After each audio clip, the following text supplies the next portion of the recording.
Hello, everyone. This is the MGTOW Cowboy coming at you one more time. I got a quick lecture I want to give you guys. It concerns an article I just read.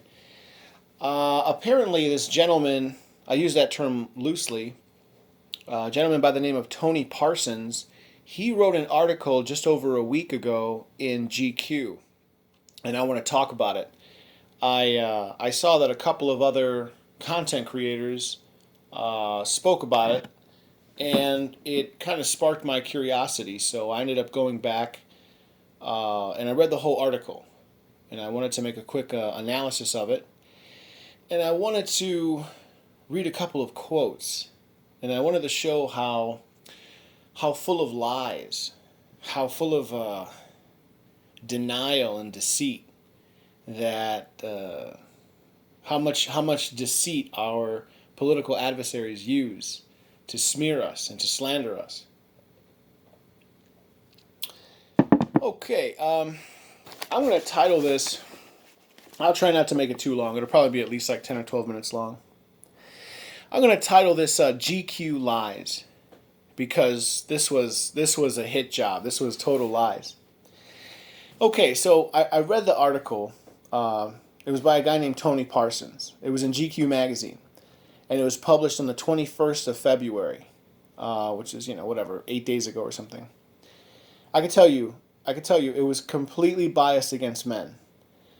At one point, it compared us to the Taliban. If you guys remember the Taliban were like this fanatical sect of Muslims that took over the country of Afghanistan for a while, and they set up a theocracy. And so he's comparing us essentially to religious fanatics.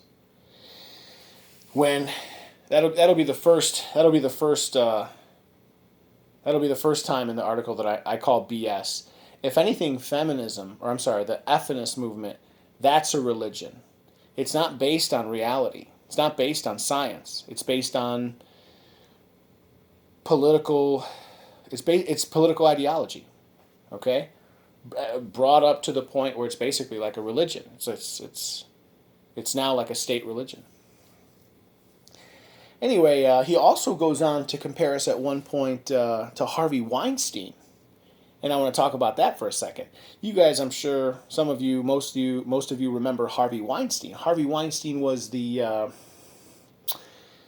what was he, like a big time Hollywood producer? Is it already 2 years ago now?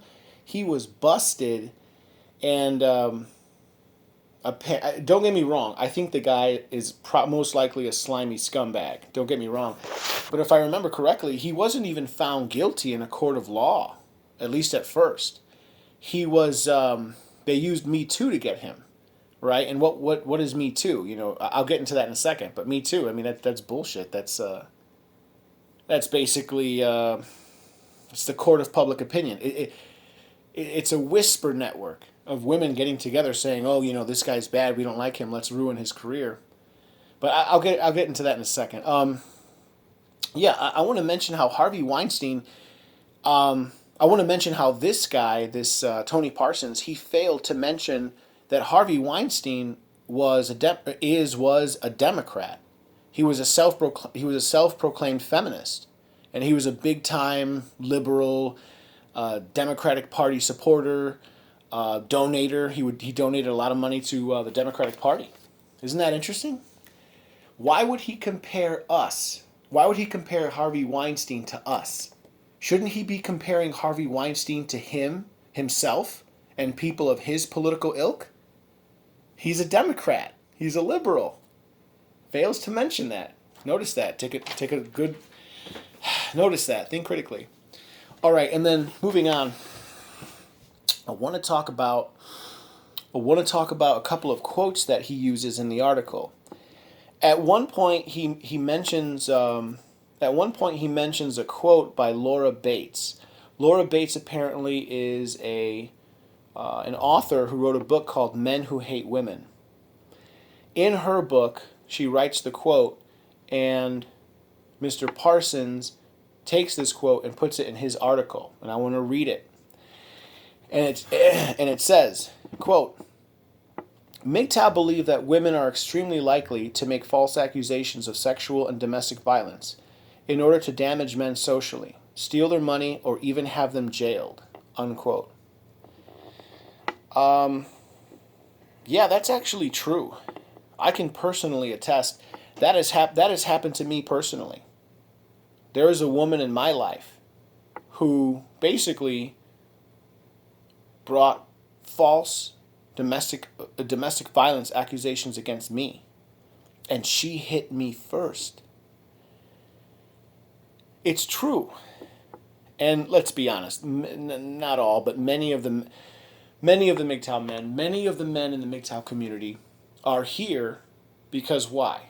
Because they suffered false accusations. Because they had women cheat on them. Because they somehow were burned by women. But he just doesn't want to mention that. People, our political adversaries, just don't want to mention that sometimes women can also be malicious. Anyway, moving on. Then Tony Parsons writes, I want to read another quote to you guys, and then quickly analyze it, tear it to pieces. Notice how right away he tries to. I'm going to read to you guys a quote. Notice how he automatically starts blaming men. Then Tony Parsons writes that MGTOW, quote, MGTOW tap into a genuine terror of men who have spent their formative years watching women through the... Oh, what is that? I'm sorry. Okay. Let me start all over.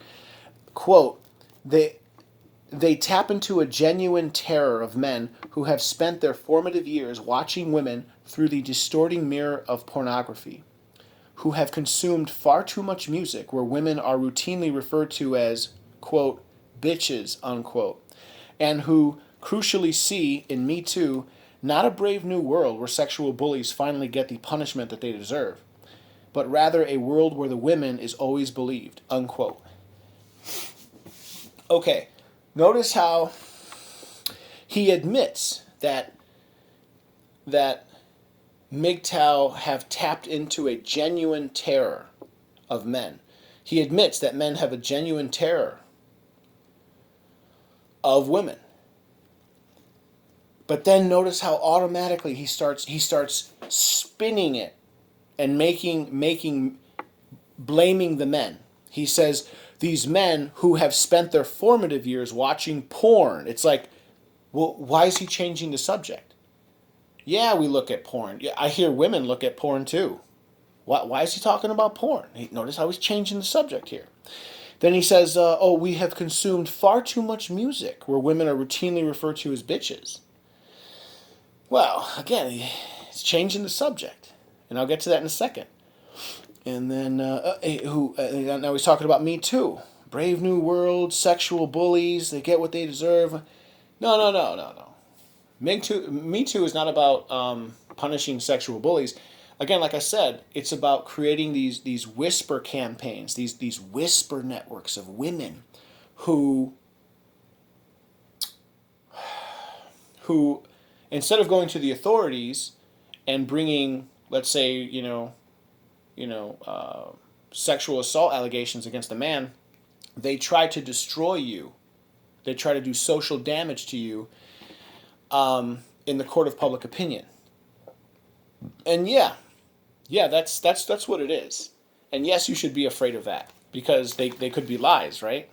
And again, take for example, when I think of Me Too, I think of the Salem witch trials.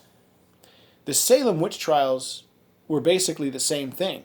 A long time ago, a couple hundred years ago in colonial America, a whole bunch of women basically Me Too'd a whole bunch of other people. They went around and said, Susie Q is a witch. I saw her casting spells in the forest. Which, of course, was a lie. And they would go and kill Susie Q. And then, some other woman would say, oh, well, I saw, I don't know, Mrs. Butterworth, casting a spell too, and so let's go kill her. And if I remember correctly, the Me Too of or what we would now call the Salem witch trials, which was basically the version of Me Too back then. I think they got away with killing 19 people.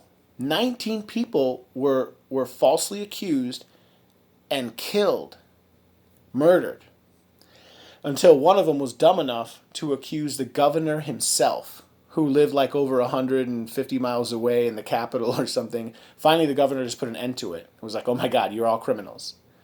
So I mean, again, I'm sorry, but not to go long, but this is a great paragraph to quote, because it's just full of crap. Look how watching women through the distorting mirror of pornography. Yeah, we look at pornography. Why are you changing the subject? Why are you not talking about why men have a genuine terror? Why men have a genuine terror of women? Why is he not talking about why? How come he's not talking about why we have a genuine terror of women? And I'll get to that in a second. And then Parsons, moving on. Parsons goes on to admit that millions of men now have a, as he calls it, a general anxiety about being around women. Yeah, of course we do. Again, why? He's got plenty of time to write. He's got plenty of lines to write this article. How come he doesn't go into it? Well, let me at this point add that Mr. Parsons, even though he had plenty of space, paragraphs to write anything that could be in favor of MGTOW, he doesn't. If I were to be able to add something to this article, I would say, why doesn't he touch on the fact that there are laws now that are always on the woman's side whenever there's any kind of altercation between a man and a woman? Or just to put plainly, he's talking about, men are afraid, but it's because of, I don't know, some porn and some Me Too stuff, and they listen to music calling women bitches, and no, stop talking about all that. Start talking about the laws. What do the laws say? In the United States, we have like the Duluth model, right? The Duluth model of domestic violence is this set of theories posited by these communist, postmodernist, Marxist, cultural Marxists, that say whenever a man and a woman get into any sort of altercation, the man is always guilty. The man is always oppressing the woman. And the woman is always the victim. Even if a woman hits a man first, well, the woman is still the victim. And, she probably was, oppressed, and she was probably just defending herself somehow. And look up the Duluth model. It says that even if a woman hits a man first, she's still a victim because she probably was just defending herself from some previous attack, and it's just bullshit. Or an even better example would be like in Britain. In Britain they have these what are they called? I think they're called coercive control. You could look it up. Coercive control. In Britain, they have these laws now. They're called coercive control laws, where I don't know all of them, but I can give you like one or two examples. One of them would be, if your girlfriend, whatever, your domestic partner, your girlfriend, your wife, if she takes your credit cards and she goes whatever and spends like $1,000, and you get really mad at her and you take the credit card away from her, she can call the police and say, last month he let me spend a couple $100, and this month he took the credit card away, and there was some stuff I needed to buy, and he's using money to control me. Well, you can get arrested now under these new laws called coercive control. And the basic idea is that you're trying to control her using money, and you can't do that. And that they widen the definition of domestic violence, and now that's considered domestic violence. It's like, how that's not even violence, but it doesn't matter because they change the meaning of words, right? Another example would be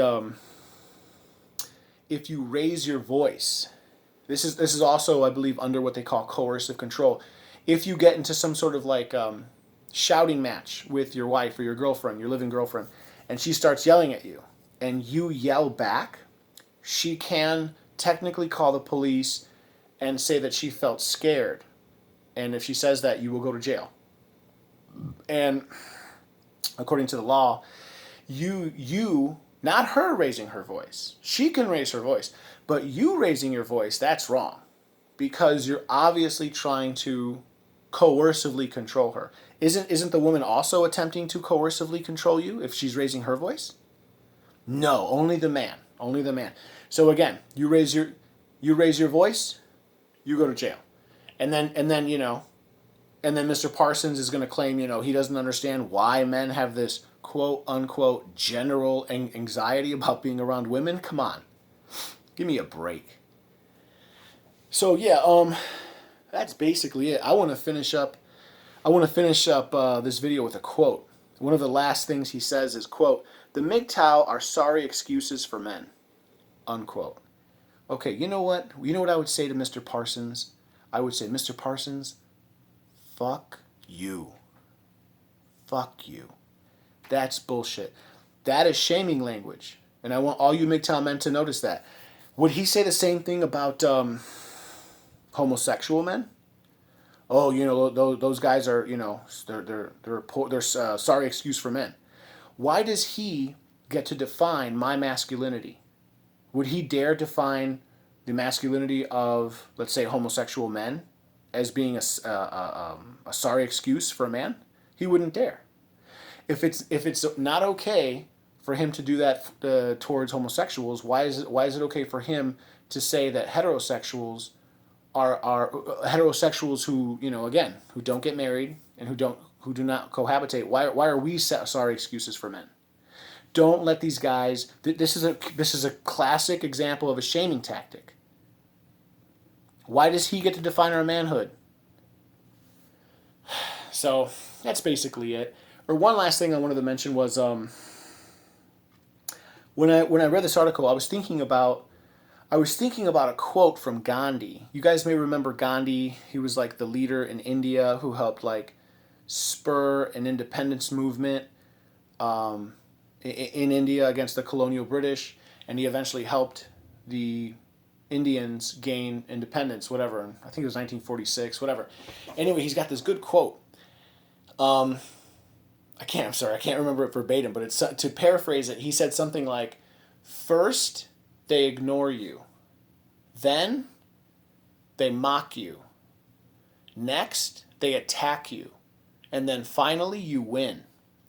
That's the phase I think we're entering now. They're mocking us. They're still in the phase where like which this is a good thing. Basically, increasingly, they know they can't ignore us anymore. So now they're trying to mock us in like an effort to discredit us. Okay? What does this mean? It means that we're making progress, but it also means, I believe, that it's going to get worse before it gets better. Soon they're going to start openly attacking us. Soon they're going to be openly vilifying us. So, and you see, they already are in some ways. So, but I think this is like the mocking stage. So, anyway, I'll leave it with that. You guys, it was a pleasure talking with you. This is the MGTOW Cowboy again. If you like my material, please comment. Please feel free to leave a comment. Please like, please subscribe, and you guys have a good rest of your night. All right, bye now.